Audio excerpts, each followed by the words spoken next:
नमस्कार, आरपी किचनमध्ये आपलं स्वागत आहे. तर मी आज पालक पापड बनवणार आहे. तर एकदम छान असे चवदार पापड आहेत. तर एक वाटीभर मी पालक कट करून घेतलेला आहे बारीक. तरी पेस्ट बनवून घ्यायची याची. आणि 1 कप भरून मी तांदळाचं पीठ घेतलेलं आहे. तर घरी बनवलेले तांदळाचं पीठ आहे. याच कपाने 1 कप भरून पाणी टाकायचे कढईमध्ये. गॅस मध्यम ठेवायचा आहे.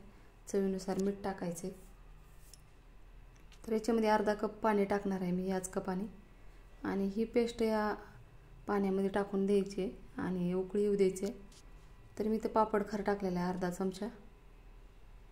तर आता हे मिक्स करून घ्यायचं एकदम छान असं. उकळी आलेली आहे. तर आता याच्यामध्ये पीठ टाकून घ्यायचं तांदळाचं आणि गॅस बंद करायचा आहे आणि सर्व पीठ एकजीव करून घ्यायचे. तर एकजीव झालेला आहे.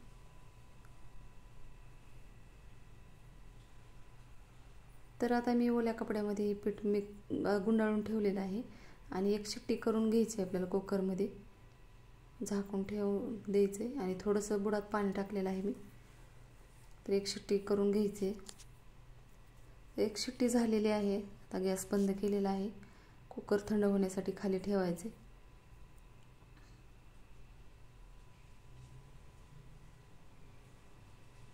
तर मधली वाटी काढून घ्यायची आणि पीठ एका भांड्यामध्ये प्लेटमध्ये काढून घ्यायचे.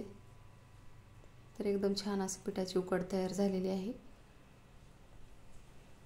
तर चमच्याने मिक्स करून घ्यायचे.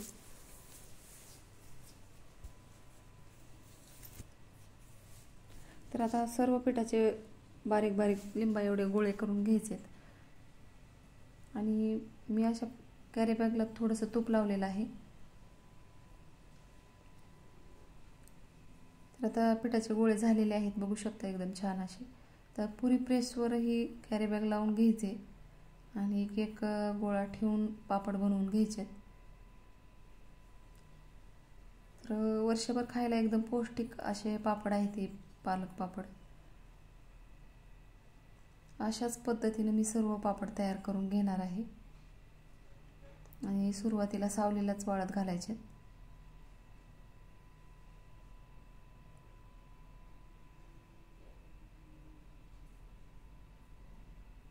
तर तयार झालेले आहेत सर्व पापड. तर मी आता नंतर उन्हात ठेवणार आहे वाळत घालायला. तर एकदम छान असे वाळलेले आहेत पापड. आता मी तुम्हाला तळून दाखवणार आहे.